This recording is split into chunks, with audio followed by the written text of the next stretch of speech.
All right, so in this video, I'm going to show you two things, which is one, how to find sources on your topic on Google, and then two, how to tell if those sources are reliable using the method you just watched a video about, which is called the CRAP method. Great for remembering whether a source is reliable or not. So I'm going to demonstrate this using the document that's attached to 310, today's assignment. With my own version. So I've got Marshall demo here. Your version will say your name and then 310.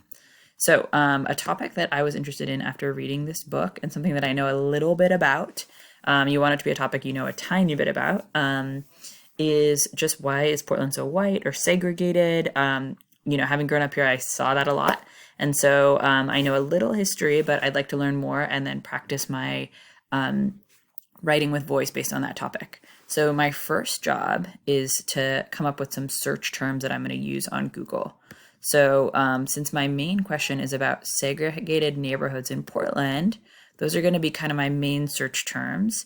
If those don't work, I need about 4 or 5 synonyms that I could rely on. So segregation, a synonym, right, could be racism, exclusion, divided, like by race, kept separate. Or the word displacement, right? Because when neighborhoods are divided, sometimes people get pushed out of certain areas. So those are some search terms. So pause your video here, come up with a couple of synonyms for your topic. You want to have at least 4 before you begin. And then we're going to talk about finding a reliable source. So on Google, I'm going to just type in Portland segregated neighborhoods. And depending on your topic, if it's broad like mine, you might want to stay in the all area of your Google search. But if you're trying to get a little bit more current stuff, or maybe it's coming up, the sources are too broad, switch over to news and it can give you more recent sources.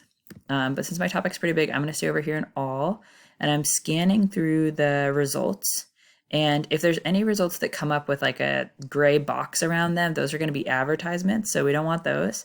And I'm looking for, I'm doing a quick CRAP method. And the things I'm focused on are authority, like what's the source, and if it has my keywords in it, if it seems worthy to kind of open it up and keep looking. So this first one from the Portland government, that seems pretty reliable. So I'm going to right click and open it in a new tab. So I've got it next to me, ready to research. Second one is from the Atlantic. It talks about the whitest city in America. But just from this tagline here, right, it's passed as one of exclusion. I might sense a little bit of bias from this source. So I'm going to wait on that one just for now. Let's see, Habitat Portland Metro, Oregon Live.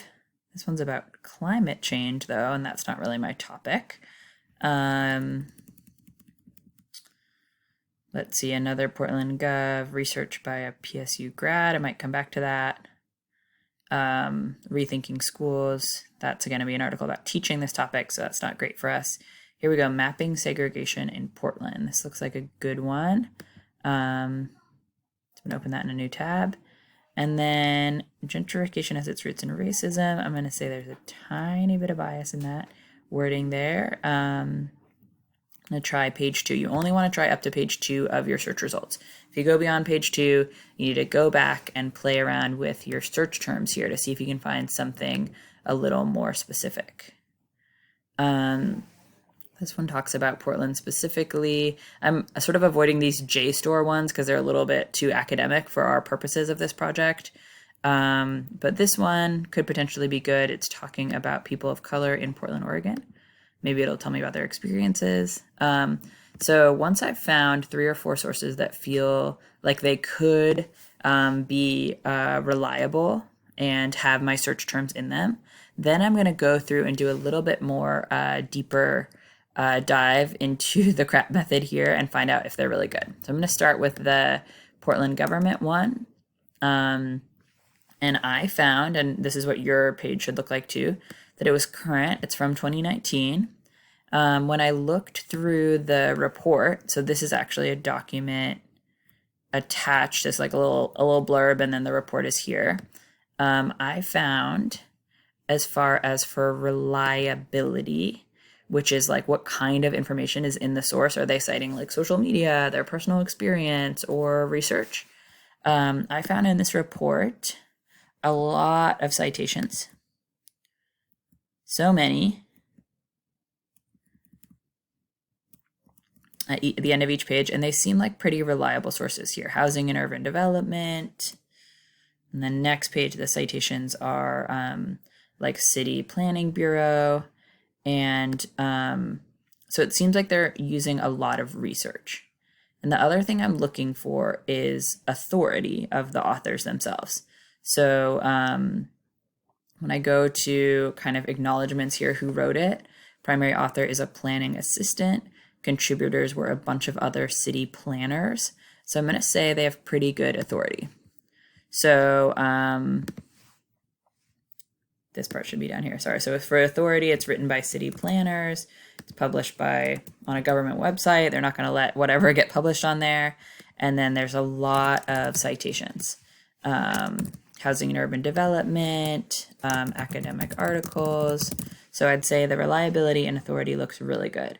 And the sort of purpose point of view here, that's where you're going to use kind of looking at the quality of the words used to see, like, are they trying to persuade? Are they trying to inform? And when I look through this report, I see a bunch of pretty specific vocabulary, right? Kind of academic, exclusionary zoning, racially restrictive covenants, all this stuff that tells me that this is an academic source intended to inform. So that's what I wrote for purpose and point of view. Academic intent is to inform.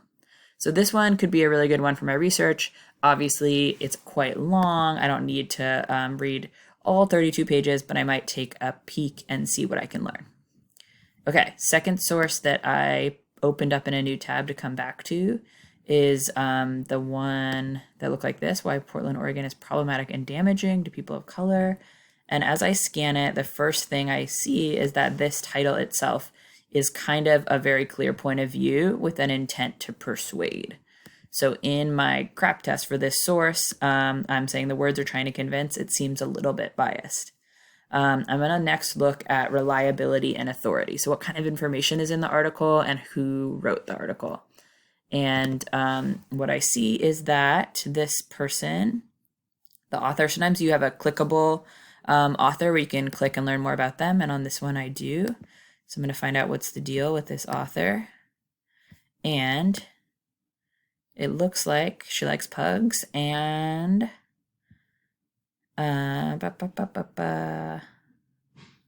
she does talk about some like sort of intense past here, but also it seems quite personal.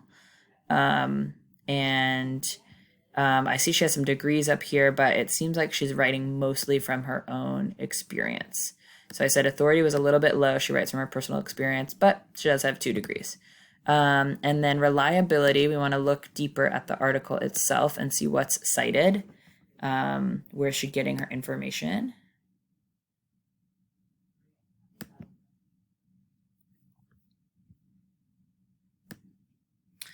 And as I scan through this, I do see, it looks like a link here to an organization maybe.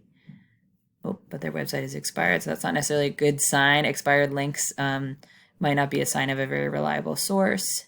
And then it looks like some history facts here, but there's no like citation or according to this news article or according to this historian. So not seeing a lot of citations in there. So I'm going to say that there is a lack of citations. So it's a little bit low on the reliability. It is current, however. So let's try our last one, and then you guys will do this same process on your own. So last source is the one that came from the scanner, and it looks like this. And this one seemed perfect because the key term segregation and Portland came right up. And it is current, 2018. So that's good.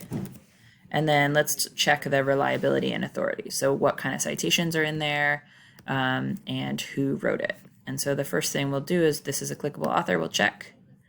who's Kristen McCurdy. And it looks like Kristen McCurdy maybe works on the Scanner News staff, so a paid reporter. But she is not on this list, so maybe she's like a part-time reporter. So Authority part-time reporter.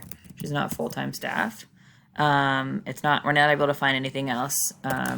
So sometimes that in and of itself is like an important indication. Unable to find other credentials. Let's see the reliability of the content. And they're talking about a bunch of Portland State University students making a map of restrictive covenants, which were rules that kept people out of certain places. So let's check out the link.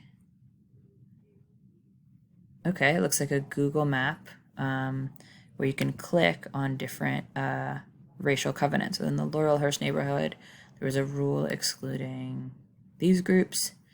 So this seems like it might be a really cool source, really user-friendly, made by students. So